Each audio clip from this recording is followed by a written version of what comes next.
And if you're wondering who the panel is, let me quickly tell you, we're going to have Mr. Rahul Maman Mapalai, Managing Director, MRF Limited. We're going to have Mr. Shankar Vanavarayar, Chairman, CII Tamil Nadu. And we will have Mr. Vijay Shankar, Chairman, the Sanmar Group. We have Ms. Anjali Singh, Executive Chairperson, Anand Group. And the session will be moderated by Dr. Lakshmi Venu, Director, TEFE, and Managing Director, Sundaram Clayton Limited. So that's how amazing the panel is going to be. A warm good afternoon to all of you. It is wonderful to see you all and to be here as a part of this Global Investors Meet 2024. Thank you for the round of introductions. And without any further ado, let me kick off this panel discussion with a few thoughts around next-generation entrepreneurs transforming businesses. Be it a new business, an MSME, a startup, a larger business, or a multi-generational one, entrepreneurship has been the cornerstone of growth of our Indian economy. India has a greater percentage of entrepreneurs and self-employed than any other large economy globally. Traditionally, multi-generational businesses have been known for stability and longevity. But today, the only certainty is constant change. And for younger leadership across all kinds and sizes of businesses, the key question is, how do we maintain a balance between stability and between the agility to transform and thrive? Being based in Tamil Nadu as we are, the state has played a very big role in all of our growth journeys. Tamil Nadu has been one of the industrial powerhouses behind India's growth story. As we heard earlier today as well, over 130 of the global Fortune 500 companies are located here in our state. Over 30 of the top 100 educational institutions in engineering, medicine, a lot of the technical institutes are here. We're number one in export preparedness. And with excellent connectivity, easy access to renewable energy, and ranking number one in the Good Governance Index, the state has really been a very strong place for all of us to call home.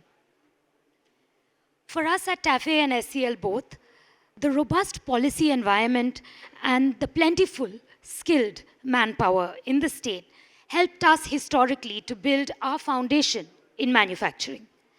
And today, as engineering and technology are at the forefront, along with the university ecosystem, we are also very fortunate to be here to use the state's advantages to build our strength in research and development along with the university ecosystem.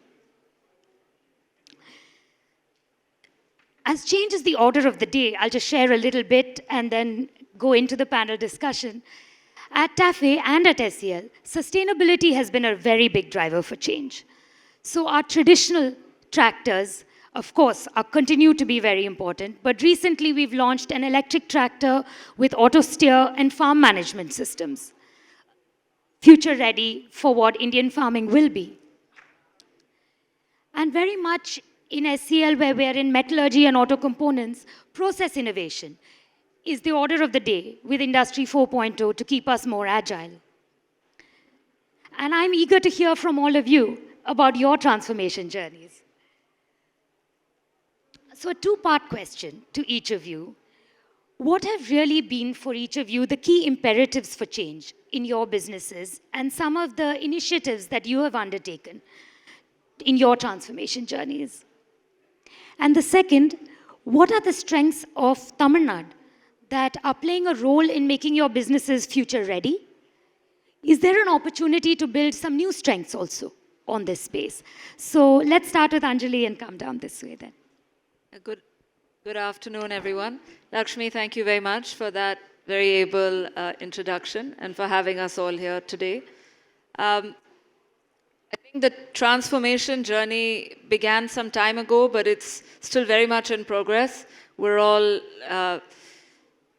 really sitting, I think, at an inflection point where in our business, in the automotive business, in the Anand Group, where we have always been in all segments from railways to two-wheeler, we see the EV evolution and the electronics evolution and the ACE evolution here to stay. That's given us so much challenge, but also so much scope. And I think that's what's so exciting today in India, that we sit at a point where we can really harness that growth and be really behind the Make in India and be here to grow as entrepreneurs and as business houses.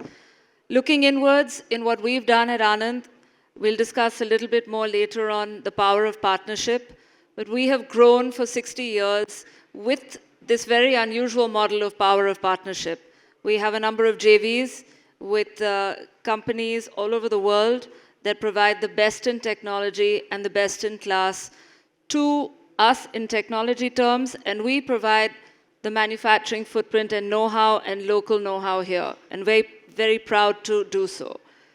This transformation point now, I feel that it's time that we lead our partners. We have new partners and old partners both alike currently in the fray. And at this transformation point, it's more an internal transformation for us to build a cadre of young, youthful leaders who have that energy to keep the growing business afloat and keep it healthy, but to have this inflection of the new generation of leaders come through the organization that are really focused on building technology and building our internal ability to also provide the technology, not just get it from overseas through our partners, but to become self-sufficient and to really take on the EV transformation. In that, I see a very large part of diversity and of a creative energy that we're harnessing both in the inclusion of both the male and female workforce that is ever growing. And we see a wonderful inclusion of diversity within. And that's something that we're propelling further as well as we see young women leaders come through our organization and come to the foray. Besides that, I would say I think the sustainability is no longer just a buzzword, but it's a part of how we all do business. We as a family have always believed in the planet first, and now it is within our business systems, it's deep-rooted as a governance system. So we see the development of sustainability as a real pillar and a real business arm. Thank you. Absolutely. I think that is topical for the country and for each of our businesses as well. Thank you, Lakshmi. Firstly, I'd like to thank you for inviting us to the Young Leaders panel. We've been fairly liberal in our definition of young. I think I'm the wrong side of 50, so, but I still think, that embodies Tamil Nadu. There is continuity and there is change.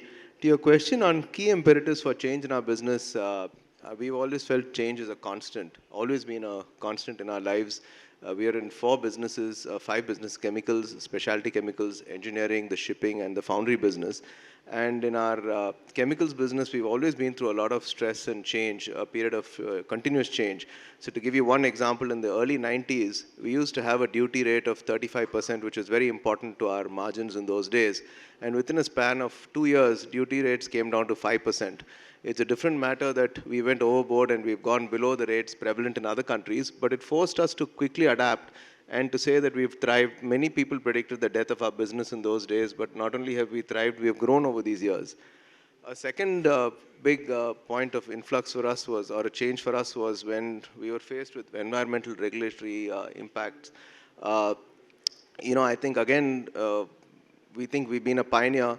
We're the first chemical company in the country to become zero liquid discharge. And in fact, the nice thing is in Tamil Nadu, we worked very, very closely with the regulator on this particular aspect. So much so that now the term zero liquid discharge, which I think we had a small part to play in creation of the name, has now become an inherent part of the regulatory environment in Tamil Nadu. The second aspect would be, again, how we moved in terms of water usage. We are again the first chemical company in the country. All our new chemical plants are completely based on desalination water. We do not draw fresh water, given the water-starved nature of, or the competition for fresh water, drinking water with the population. So we've taken a policy decision, even though it's more expensive, that we will not use fresh water allocated by the state, but rather pay for our own system and go for desalination water. Coming to your second question, Lakshmi, on Tamil Nadu, I'd like to say that, as a group, and again, take a little leeway, if I include Pondicherry as part of our larger state of Tamil Nadu, I would say that we do not have a single investment in India outside Tamil Nadu. All our 5 businesses, all our 12 plants, we are 100% repeat, wedded to this state. Or if we do not look to even put up a plant outside the state. So I'm sure people always say the grass is greener on the other side, but for us, this is the greenest grass. Always has been, not now, for the last 60 years. Thank you. Thank you. That's a real testament to the strength of the state. Good afternoon, and thank you, Lakshmi. Thank you for having us. Thanks for guidance to have all of us here. We were initially thinking this will be a post-lunch session and how this will go, but to the moderator, I must say it looks like a good show started. But glad to be here. And 2 questions. One is to look at change, and the second is to look at Tamil Nadu. The first one, since there are others answering businesses, I also wear a hat to work and manage educational institutions. Maybe I'll take that from that angle. The second, I'll also answer from a CII perspective, CII Tamil Nadu perspective. Change, all the things we've been hearing from morning, the strength of Tamil Nadu seems to be, it's one of the critical strengths is human capital. We look at the number of graduates, we look at the enrollment ratio, phenomenal numbers. But I think with all the change constant, with just both the speakers, and I'm sure the others will add in, the transformation is significant. In education, in higher education, the kind of need, skill, content, the context has changed so much. I think it's very important to bring this whole idea of not just learning but doing through skill, but also problem solving, but leading into innovation. So I think what we've been trying to work on for the last few years is to see how problem solving and innovation can come at the core of learning and sort of coming out with a degree or a certificate. So I think that has been transformational and it's been phenomenal. We worked with the government also, we work with industry. So I think that is been critical in being changed and being relevant. From a Tamil Nadu perspective, I think, Vijay put it beautifully, I think today morning we've been hearing the positivity. And I think we see the great factors. If we are an economy, we'll be the 50th. Our women workforce, 40% of the country comes from here. Our innovation index, R&D, a lot of those things are our strength. But I think Tamil Nadu also is an inflection point. We have to look at the new, bring in more IP. We have to have strength of manufacturing, different sense. And I think Tamil Nadu has to also look at this game at 3 levels. We have a section or a geography of Tamil Nadu which has to be built further. Chennai ecosystem has to match anywhere else in the world. So the global investors meet is a great example. So I think great times, as we've heard from many people, bullish, I think is the word to use, certainly to build on that. Thank you. And very much agree about being at an inflection point there. So thank you very much, Lakshmi, for inviting me for this panel. And in terms of imperatives for change, I think for us, in our industry, the imperative for change is driven by the auto industry. And what we are seeing in the auto industry is, I think, truly remarkable. In my lifetime, I've seen in school, we had an ambassador and a Fiat. That's it. And to see what's happening today is nothing short of a miracle. And this we see in every segment, whether it's farm, whether it's two-wheeler, whether it's trucks. Every segment is evolving so fast. Every company is launching new vehicles. They all want unique value propositions. So what that means for us is we have to evolve very fast. We have very short product life cycles. Our customers are expecting extremely high incremental change in performance. And our objective is to really make sure we are the most innovative tire company in the country. And I think to be successful in the future, we can't be matching benchmarks. We have to set benchmarks. And we have to create products which are truly unique for Indian operating conditions. And that's our objective. Second is we also believe that product consistency is something which is often taken for granted. So we're investing a lot in quality systems to make sure that each and every tire behaves the same way. So that's a product angle. And in terms of market, we believe that it's not good enough saying you're number one in India.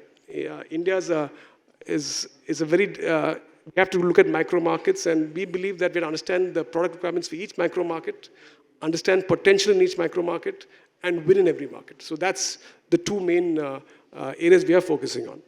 In terms of Tamil Nadu, as you know, my family is from Kerala. And my great-grandfather came here 120 years back when he studied at the Madras Christian College. And he bought a house for his first son in GNT Road, which eventually went to my grandfather. And it was in the cowshed of that house that my grandfather and grandmother started mixing chemicals to start selling balloons. And that's where the Madras rubber factory started. And like my father always says, for us, Tamil Nadu is our karma bhumi. And I believe a large factor for our success is because we started here, right? And if you ask me, the three main factors in Tamil Nadu, I think, is the quality of manpower. Second is an extremely supportive government who always knew the importance of industry. They always supported us. And thirdly is, I feel, in my view, the most efficient bureaucracy.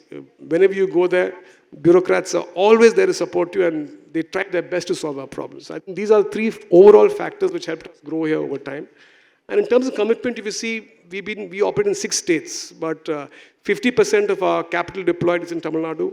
100% of R&D is in Tamil Nadu. So we believe in this state, and if you look at even future capex, 70% is in Tamil Nadu. So we are here to stay, and we are very, very bullish in Tamil Nadu. Thank you. Investments are the real vote of confidence, and it's great to hear that. It's also fascinating to hear how each of you are looking at your transformations. With a strong manufacturing orientation on our panel, how do we look at transforming our businesses, retaining our core strengths, but moving towards an increasingly knowledge-driven economy? Some of the broader themes that I think all of us are grappling with are R&D and innovation, like some of you mentioned, Industry 4.0, to have more agile factories. Skilling is going to be critical. Partnerships are really increasing as we look around us, and inclusivity in the workforce is going to be so important to take us to the next level. And I'd love to hear your perspectives on some of these. So to start, one area that I really believe in India as a country, we can go very quickly to the next level on is R&D. Really, the time is now with the kind of population and demographic profile that we have. There's a big opportunity to move from not only being consumers of technology, but to really being a hub to create intellectual property in India for innovations for India and for the world. And if we look at some global benchmarks, the United States spends about 3% of GDP on R&D. Countries that have really fast-tracked their development journey, like Korea or Israel, spend about 4.5%. At India, for a country of our profile, we are still only close to 1%. But yet, very much in the day-to-day conversations around me, I see that interest in investing more and more in R&D, and I hear a lot of that from our state. So with this, maybe I'll first go to you, Vijay. The global chemical industry is projected to reach about 300 billion in R&D spend by 2026. And India is yet to increase its share in this spend. What do you think can be done to make a shift towards more R&D-centric innovation coming out of India? Where do you see the opportunities? And can Tamil Nadu's enablers and policy play a role in this journey? Thank you, Lakshmi. So on your point on innovation and where India is globally, there is, while you did say that India spends 1% of its GDP on R&D, there is a lot of debate on how effective that even 1% is being spent, with whether the output from the heavily CSR central lab focused spend is really effective or not, but that's a point for a different discussion. As far as our own focus on R&D goes, we've increasingly moved in our chemical business away from the commodity business into the specialty chemical business. We're riding on the group's strengths, and the Sanma group, similar to the Anand group, we have a lot of joint ventures. Our oldest joint venture is 48 years old. It's an equity partnership, so the strength and credibility of the group as a reliable partner for multinationals is very high. So we're working increasingly with innovator companies, very early stage development of new products through their chain in agrochemical and pharmaceuticals, to work with them through the life cycle of the product.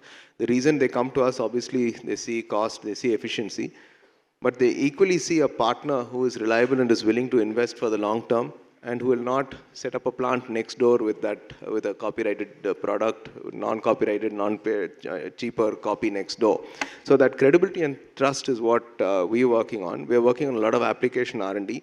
So we're working on R&D on processes, trying to put up processes cheaper for them right from the day the product is made at the lab. So that's one part of R&D. On the other part, on our commodity side, we've innovated a lot from the feedstock side. We're probably the first PVC company in the world which made PVC from a completely renewable source. As you know, PVC comes from caustic soda and ethylene. And while one is a carbon source, the caustic soda comes from green power increasingly for us. And the ethylene, we are the only PVC company in the world probably, or the second one, which makes PVC from completely renewable ethanol. So we are innovating a lot around the feedstock. I think from an R&D, basic R&D perspective, I still think we've got a long ways to go to catch up with the West. But I think there are a lot of opportunities around innovation-led, India-specific R&D, which I think can hugely help us as we go forward in the years to come. Thank you. Thank you. And Rahul, you had mentioned your focus on being a very product-centric company that's leading best-in-class tires across the country. I know you continue to invest very consistently in your R&D and very customer-focused. So what are your thoughts on what we can do to take R&D to the next level? So I think, like I said earlier, to lead in this country right now, we have to set benchmarks, and R&D is essential for that. And what often happens is we kind of mix up product development and R&D. And I believe there are two very distinct processes. Product development is when you're trying to meet a customer requirement for the next 6 months, where you're working within the boundary of what you know. But true R&D is working outside your comfort zone and working in areas where you can't assure yourself of a timeline. So you have to clearly differentiate between the two. And at MRF, and I believe to help people do that, you have to allow engineers to experiment, get quick validation, and learn from their failures and success, right? So I'll just tell you what we are doing. In terms of to create the environment where engineers are allowed to do that, what we've done is we've built our new center in Trichy, where we've actually built a mini factory only for R&D. So the engineers are allowed to build what they want there under no production pressure. The factory is only meant to build R&D tires. Fantastic. And in 6 months' time, we'll have our test track coming up right near that factory, right? So they can build tires, test tires, learn, validate, and move forward, right? And my view is unless you give engineers an environment where they can experiment and learn, you will not move forward. And in terms of what we can do as a state, if all of us start investing in infrastructure, then the ecosystem gains, right? So because if an automotive company knows that MRF has a test track and they can develop a tire and test it quicker, it helps their process. So then and they start investing more in R&D here. And as the ecosystem evolves, you attract more and more investment. So I think what we can do is make sure that we invest in infrastructure here, which allows R&D to happen. And more importantly, with best-in-class tech centers here, even the talent will stick on in Tamil Nadu. So I think what we can do is really invest in, and allow engineers to really excel at what they do. Right? Thank you. Absolutely. It's fascinating that you've set up a factory purely for R&D.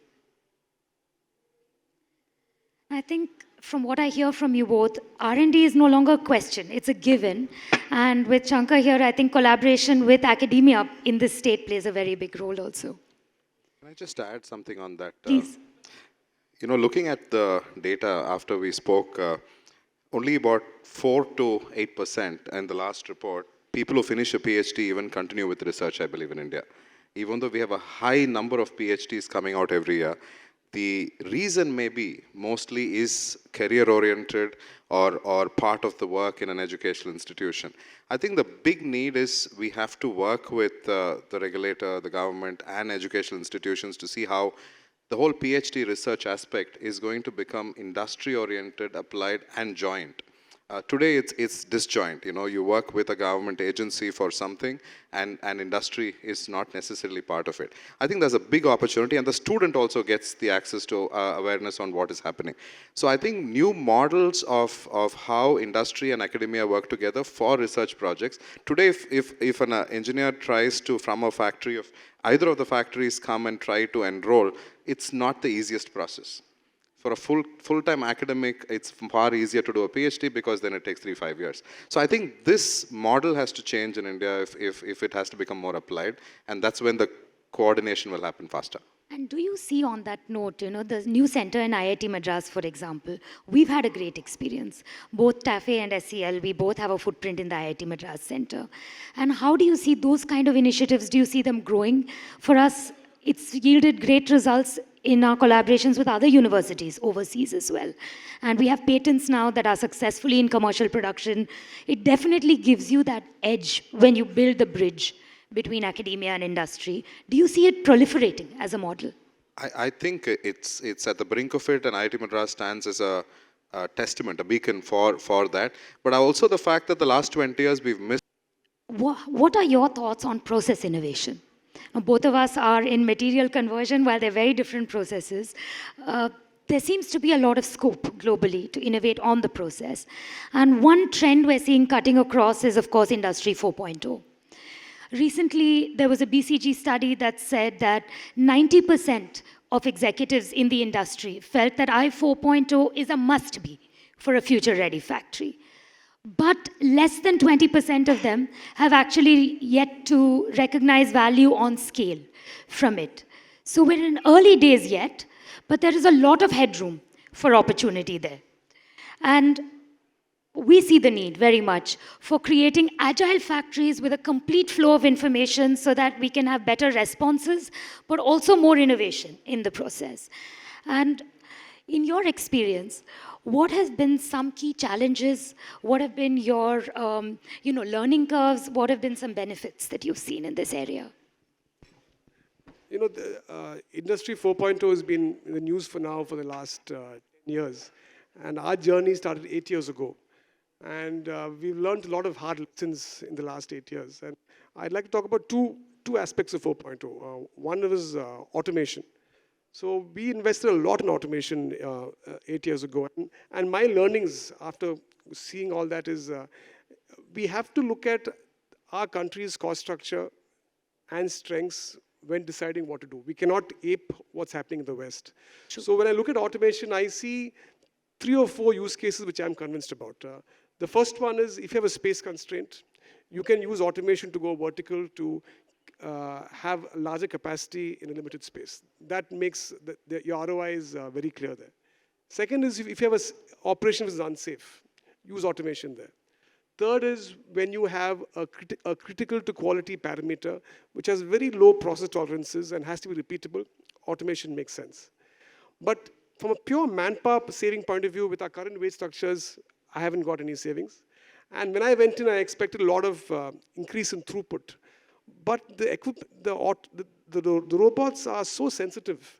Just to keep them up is difficult. So the downtime is kind of eating away the so-called throughput, right? So I think we have to really be clear why we're doing it and don't try and ape the West. And in terms of data, I've been hearing a lot about how AI can transform manufacturing, but to be honest, I have not seen any use case work so far. But where I see data helping us is one is traceability, that it's impossible to manually record everything in the plant, so with good traceability. Second is tracking inventory in the shop floor for better planning and for better planning, right? So I see 2 very, very useful use cases, and if you make your investments based on incremental gains, then you'll be happy. But if you think you're going to reduce your waste loss by 20% based on AI, I think you'll be disappointed, and that's where people are going wrong. And don't get me wrong, I believe AI is going to work, but in my view, we're working on very small projects, and the critical thing is to work on small projects, learn from that, and then expand, and don't bet the bank on these large transformational AI projects. So that's my key learning from the last 8 years. Very interesting and practitioner's perspective there. Thank you. I think for us, what we're seeing is really the big gap between translating trial run to really benefits at scale, keeping in mind India cost, keeping in mind the lack of people to maintain the uptime of automation and all of that is there. But the big challenge that we're also seeing is the ability to process that information effectively. So one thing we've invested in recently at SCL is a private 5G network. Because for especially being in a conversion space, the number of process parameters that you need to completely track, capture, integrate, and analyze is really quite phenomenal. So if you need to get real breakthrough value and enough data to have a meaningful analysis and innovation, first we need to be able to work with that data. So we're really hoping that this private 5G network will be one kind of breakthrough that will help us scale some of the benefits that we're seeing. And I think to your point on India, and I'd love to hear if any of you'd like to add something, I think in India we'll have to tailor make I 4.0 for India. And Tamil Nadu really is the place to be for that. We have the manufacturing industry, we have the pool of graduates, we have a startup ecosystem that's growing up with the universities. And the state government is also setting up a center for advanced manufacturing, which in addition to research, is willing to support industry of all scales. So I think it'll be quite exciting to see some leadership coming out of this area. But when we talk about innovation, R&D, I 4.0, it all seems to boil down to skilling. We need people to maintain those robots. We need people to look at doing machine learning and pattern recognition. We need people for new horizon, R&D, particularly electric vehicles and the ecosystem coming up around it. It will be not just skilling, but also a degree of unlearning and reskilling. And for me, it's been encouraging to see the government address that with programs like Nan Mudalvan, which has been quite successful. And I'd love to hear your thoughts. Anjali and Shankar, Anjali, your group has been very well known for creating best-in-class HR practices. And Shankar, you're both in education and industry with CII, you see all the different sectors. So where can we partner, in both your views, to see government, industry, academia collaboration to create a strategic talent pool? Vijay, you're fully in Tamil Nadu. So what do you think can be done to create a strategic talent pool targeted at focus sectors? So we build on the state's USP that the government's trying to create. So maybe Anjali, Vijay, and Shankar. Lakshmi, I think just to go back to, Tamil Nadu for 1 minute, maybe I didn't address that. We too work in 8 states of the country, and I can only re-endorse what everyone has said, that our experience in Tamil Nadu has just been by far exemplary in every way. I think from the way that the government enables and also incentivizes you to be here, and I think these kind of shows are also a testament to that. But certainly, we are about 35% of the group here, so we have large manufacturing here, and we plan to invest largely in the state going forward. We have big plans. I think the OEMs feel the same way, so it's really a testament to say that how the workforce, the government, and the industry is coming together to really invest in this state. Just on Industry 4.0 for a second, a lot of regulatory and compliance pushes there on traceability. And I think the point that you hit is really critical, that are we ready and how ready are we and how do we handle the data? But this is where I think a lot of discussion is required around what is there on the regulatory end with traceability, and what is it that the costs are of Industry 4.0 and how do we use the data effectively. So it would be, I think, wonderful to put maybe deeper seminars together on that and help each other on how to really battle that whole space going forward. On skill development and HR in particular, I think we really have in Tamil Nadu some of the best minds and the best brains and a very large workforce that is able and ready. With the transformation that we're seeing in technology, I think what is required is real collaboration between academia and the state, but also between all of us at an industry level. Just straight out of university is often not working right now, but we need a collaborative kind of commitment from both companies and academia to do some more integrated courses. I think that would be absolutely wonderful. As a group, we have many ladies, over 1,000 ladies who are doing diploma courses, and then many of those we try and integrate. So So I think that's something that would also be wonderful if we could encourage specialized programs and then integrate them into the workforce within their programs itself. We've seen the benefit of that. We've set up some very specialized courses where we're part of the curriculum setting. We're part of, the internship program of the course. And the graduates we get out of those, it's a world of a difference.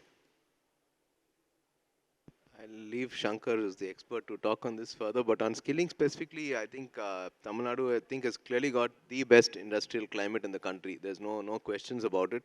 And as you said, with an enabling bureaucracy, I think manufacturing sector is set to boom. As far as our own effort, group's efforts, as far as training goes, we have a program where we take 200 graduates every year and put them through a year of training across all our businesses, chemicals, engineering and stuff. So for a year, they're actually not contributing actively to the workplace, but more learning. So that's the effort we've done, but there's a long ways to go. There's set up a great regulatory framework, work on further improving regulation should be their domain. I mean, skilling, I think, really is industry's own agenda to focus on. It's interesting that when we talk about skilling and the sort of human capital, we talk about the biggest strength for Tamil Nadu is that, but also the fact that where we are as an economy looks like that's going to be the next propelling factor or the challenge. The fact that we have the big numbers. Tamil Nadu is, I think, concentrated on inclusion, concentrate on numbers, concentrated on infrastructure and quality. But I think the era to change some of it, what is the outcome going to be? What is the assessment? How does industry come mainstream? So today, everybody talks about relationship with academia, where industry comes and advises. But I think it has to get a lot more into the core of planning and doing. Because the certification in the past was based on knowledge. And the system here is an ITI, a diploma, and then a degree. But I think there is now the need is going to be a mix of all. I don't think it's going to be knowledge versus skill versus doing versus knowing. I think we need people, young people who are aware, who are curious, who are continuous learners. So which means I think we also have to, in a Tamil Nadu context, have to sort of do the whole puzzle very differently. I think it's high time. Some samples are there, great examples. And I think all of you touched upon the fact how you started working, training. And training has to start while learning. This can't be education plus. Because young people want to get into jobs faster. IT has had some experiences how they train people, but I think education now has to move into a next realm. And today with AI, with the internet, online learning, it's not that you have to learn only in college, right? So you can parallel learn. So I think the change for us has to move from numbers, quality, infra, and that to outcomes and what they can do and as continuous learners. And industry cannot be looked as this guest person who comes and advises, has to be this co-runner in education and not necessarily the periphery person. And even the other way, I think today with the pace of change, if we need to be as agile as we do, we will need universities to partner for continuous learning also, because it is not only placing people in the company, but skills are changing so fast. You may want somebody to even unlearn and relearn something, and how do we deliver that kind of knowledge and skill will be quite different. And one thing that we experienced at TAFE is we partnered with a few different institutes. This generation isn't learning in the same way that the previous one was. So we're doing bite-sized learning, gamification, a lot of visual content, peer learning, and along with peer learning, application. And I think we do need those partnerships to come. As much as industry goes into academia, you need academia to come into industry for that kind of agile, continuous learning to happen. I think from a time when people were doing one job, one career.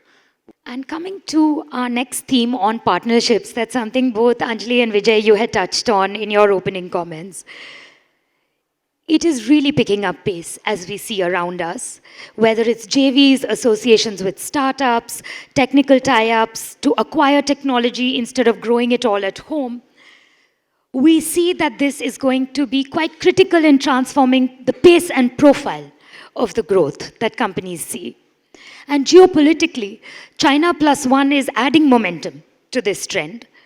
I think Tamil Nadu is particularly well placed in this context because we have been a critical manufacturing hub for global majors like Hyundai and Daimler already over time. And this trend, I think, will reinforce our position as a key destination in the global supply chain. But the nature of partnerships are changing. So, Anjali, your group is very well known for growing through strong partnerships. And with more global companies wanting to come into India today, what do you think are some of the factors Indian companies can capitalize on? And what do you think the international partner might really be looking for when they come in? So yes, Anand Group has grown through establishing and growing partnerships since the 60s. So this is very much the space that we know and we're comfortable in. I think trust and transparency have to be put out there as the number one and key theme if you would like to grow or establish any partners. I think the number one thing is being a company with a good governance and transparent structure of working. To go all the way and to the last mile, whether that is in your governance systems, but also in your quality and your delivery. The real opportunity today is on the technological transformation. It's providing, again, the inflection point where a lot of technology partners across the world, whether it's in Germany or in Netherlands or in Japan or Korea, are looking to come to India and are looking for good partners. There is a need for capital, so there's a need for partnership again. There's a need of growth on both sides.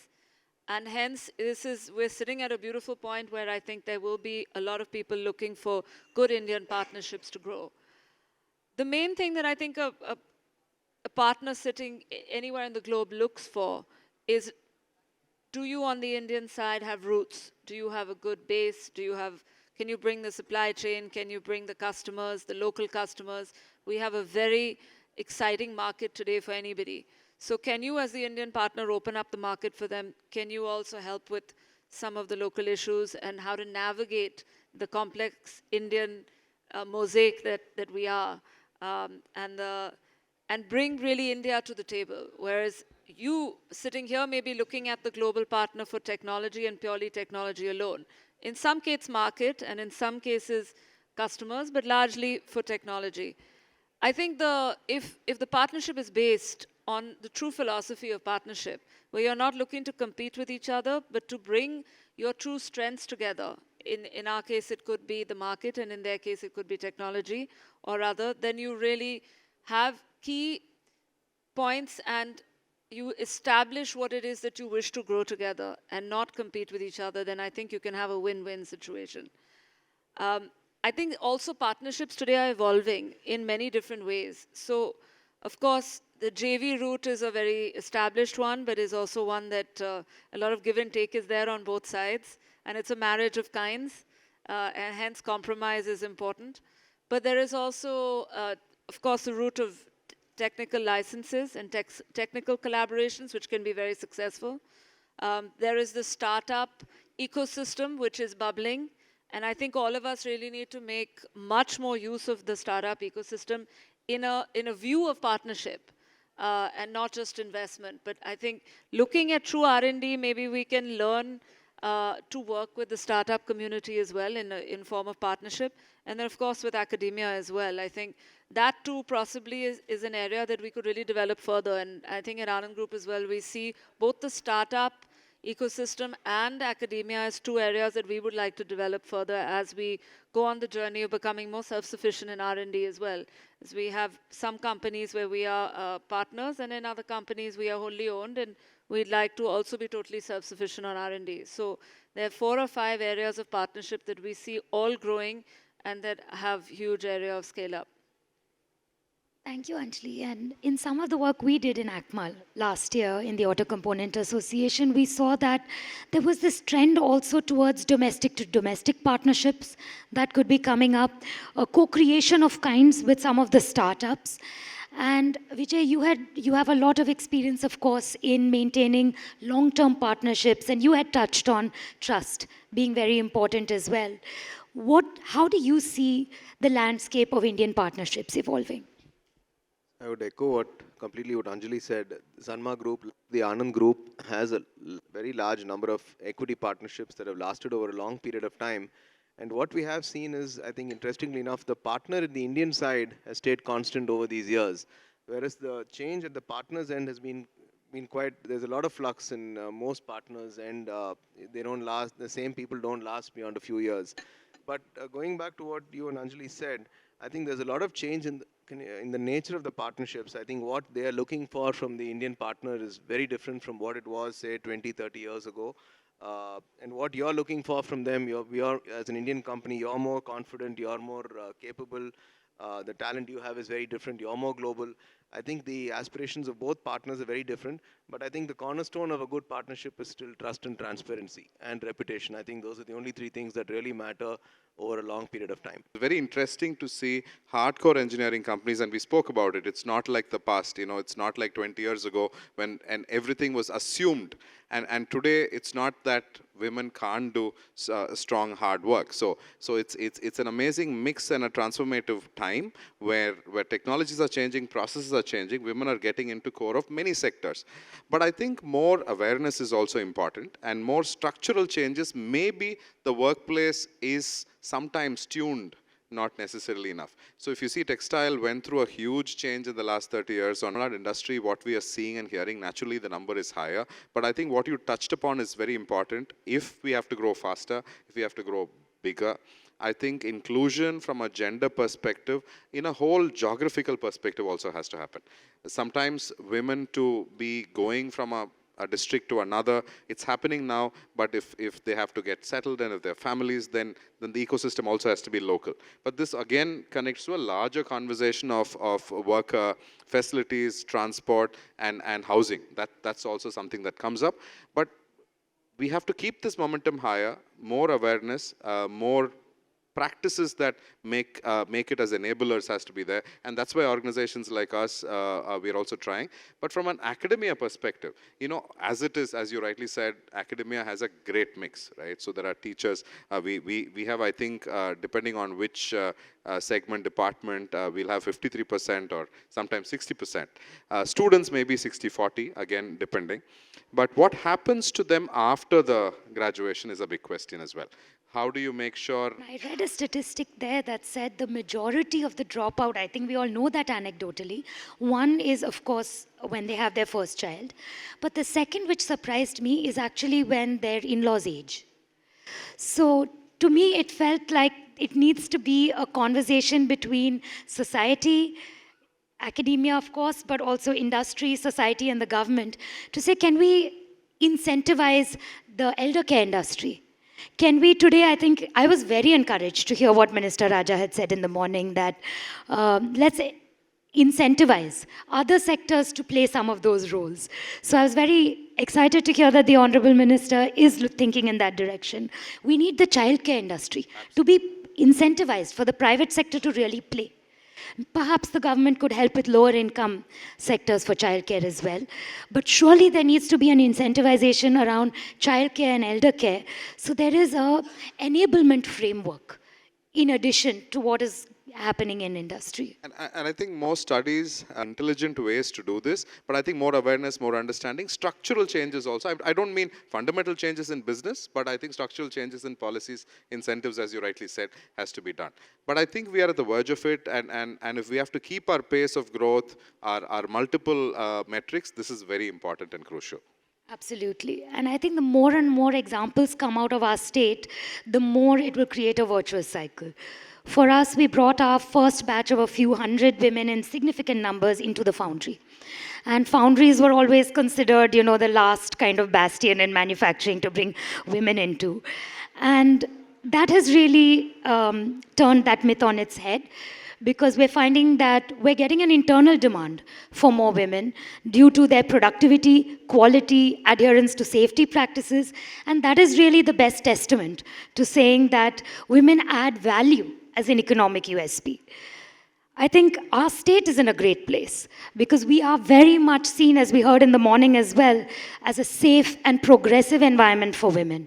And with a bias towards the knowledge economy, I think, and as much in manufacturing, I don't think there's any reason why our state should not be seen as the place for women in India to come to work. And it really should strengthen our USPs across all our focus sectors. And with that, I think that was the last of our big transformational themes.